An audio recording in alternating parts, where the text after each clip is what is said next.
ಥರದ ಮಾಡೋದ್ರಿಂದ ಖಂಡಿತವಾಗಿಯೂ ಇದು ಅನುಕೂಲ ಆಗುತ್ತೆ ಅಂದ್ಕೊಂಡಿದ್ದೀನಿ. ನಮ್ಮೆಲ್ಲರ ಪ್ರಯತ್ನ ಈಗ ಇದ್ರ ಬಗ್ಗೆ ಭಾಳಷ್ಟು ಚರ್ಚೆ ಆಗಿದೆ.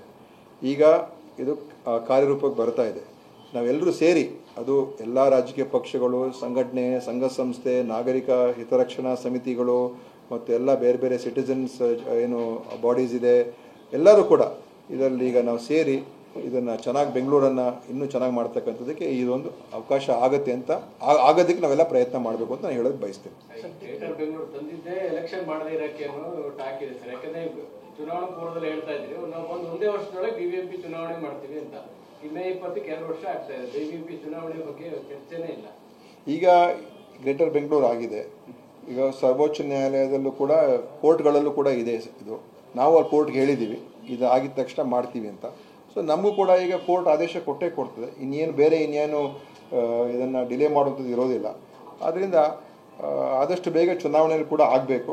ಈಗಾಗಲೇ ಸುಮಾರು 5 ವರ್ಷ ಆಗೋಗ್ತಾ ಇದೆ ಚುನಾವಣೆ ಇಲ್ಲದೇ. ಜಿಲ್ಲಾ ಪಂಚಾಯಿತಿಗಳಾಗಿಲ್ಲ, ನಗರ ಪಾಲಿಕೆಗಳಾಗಿಲ್ಲ ಮತ್ತು ಅನೇಕ ಇತರ ಸ್ಥಳೀಯ ಸಂಸ್ಥೆಗಳು ಇವತ್ತು ಇಲ್ಲದೇ ಇರುವಂಥದ್ದು ಸರಿಯಲ್ಲ. ಅದು ಎಷ್ಟು ಬೇಗ ಆಗುತ್ತೆ ಅಷ್ಟು ಬೇಗ ಒಳ್ಳೆಯದು. ಆದ್ದರಿಂದ ಅದರ ಬಗ್ಗೆನೂ ಈಗಾಗಲೇ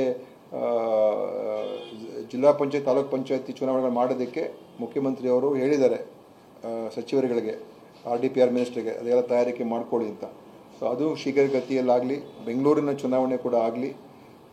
ಯಾಕಂದರೆ ಜನಪ್ರತಿನಿಧಿಗಳು ಬೇಕಾಗಿದೆ. ಮತ್ತು ನಮ್ಮ ವ್ಯವಸ್ಥೆ ಈ ಇಷ್ಟು 5 ವರ್ಷ ಏನು ಗ್ಯಾಪ್ ಆಗಿದೆ, ಇದು ಖಂಡಿತವಾಗಿ ವ್ಯವಸ್ಥೆಗೆ ಭಾಳ ಇದು ದೊಡ್ಡ ಏಟಿದು. ಯಾಕಂದರೆ ಇಷ್ಟು ದೊಡ್ಡ ಏನೋ ಒಂದು 6 ತಿಂಗಳು, 1 ವರ್ಷ ಆಗದೆ ಇದ್ದರೆ ಪರವಾಗಿಲ್ಲ, ಆದರೆ 5 ವರ್ಷ ಆಗದೆ ಇರುವಂಥದ್ದು ಸರಿಯಲ್ಲ. ಅದರಿಂದ ಖಂಡಿತ ಇದರ ಬಗ್ಗೆ ನಾವು ಆದಷ್ಟು ತ್ವರಿತಗತಿ ಚುನಾವಣೆ ಮಾಡಿಸ್ತೀವಿ. ನೋಡಿ, ಅದು ಅಂತಿಮ ಒಂದು ತೀರ್ಮಾನ ಅವ್ರು ಮಾಡ್ತಾರೆ ಈಗ, ಆಯಿತಾ? ಮಾಡಿ ಅದ್ರ ನಂತರ 3 ಮಾಡ್ತಾರೋ, 5 ಮಾಡ್ತಾರೋ, 7 ಮಾಡ್ತಾರೋ, 10 ಮಾಡ್ತಾರೋ ಗೊತ್ತಿಲ್ಲ. ಎಷ್ಟುವರೆಗೂ ಬಹುಶಃ ಗ್ರೇಟರ್ ಬೆಂಗಳೂರಲ್ಲಿ 7ವರೆಗೂ ಇದೆ. 7ವರೆಗೂ ಮಾಡೋದಕ್ಕೆ ಅವಕಾಶ ಇದೆ. ಸೊ ನೋಡಿಕೊಂಡು ಆಡಳಿತಾತ್ಮಕವಾಗಿ ಮತ್ತು ಭೌಗೋಳಿಕ ಎಲ್ಲ ನೋಡ್ಕೊಂಡು ತೀರ್ಮಾನ ಮಾಡ್ತಾರೆ. 2 ವರ್ಷ ಆಗ್ತಾ ಬರ್ತಾ ಇದೆ, ಸರ್ಕಾರ 2 ವರ್ಷ ಆಗ್ತಾ ಇದೆ. ಏನಾದ್ರು ಕ್ಯಾಬಿನೆಟ್ ರೀಶಫಲ್ ಪ್ಲಾನಿಂಗ್ ಇದೆಯಾ? ತಾವೇನೋ ಸ್ಪೀಕರ್ ಆಗ್ತಾರೆ ಅನ್ನೋ ಮಾತುಗಳು ಕೇಳೋದು. ನೋಡಿ, ಈ ವಿಷಯದ ಬಗ್ಗೆ ಯಾರಿಗೇನೂ ಗೊತ್ತಿಲ್ಲ. ಇದಕ್ಕೆ CM ಅವ್ರಿಗೆ ಗೊತ್ತಿರ್ತದೆ, ನಮ್ಮ KPC ಅಧ್ಯಕ್ಷರಿಗೆ ಗೊತ್ತಿರ್ತದೆ ಮತ್ತು ಕೇಂದ್ರದ ನಮ್ಮ ವರಿಷ್ಠರಿಗೆ ಗೊತ್ತಿರ್ತದೆ. ಅವರೇ ಕೇಳೋದೇ ಒಳ್ಳೆಯದು. ನಮ್ಮನ್ನು ಕೇಳಿ ನಮ್ಮಿಂದ ಏನೂ ನಿಮ್ಗೆ ಉತ್ತರ ಸಿಗೋದಿಲ್ಲ, ಆಯಿತಾ?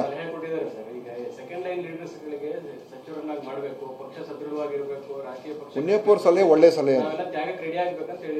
ಮುನಿಯಪ್ಪ ಅವ್ರ ಸಲಹೆಯನ್ನು ನಾನು ಸ್ವೀಕಾರ ಮಾಡ್ತೀನಿ, ಸ್ವಾಗತ ಮಾಡ್ತೀನಿ. ಅಂತ ಹೇಳಿದ್ರೆ ಇದು ಅಧಿಕಾರದಲ್ಲಿ ಎಲ್ರಿಗೂ ಅವಕಾಶಗಳು ಸಿಗಬೇಕು ಮತ್ತು 2ನೇ ಹಂತದ ನಾಯಕರು ಬೆಳೆಯೋದಕ್ಕೆ ಕೂಡ ಅವಕಾಶಗಳಾಗಬೇಕು. ಅದರಿಂದ ಅವ್ರ ಸಲಹೆ ಖಂಡಿತವಾಗಿ ಒಳ್ಳೆಯ ಸಲಹೆ. Okay, thank you.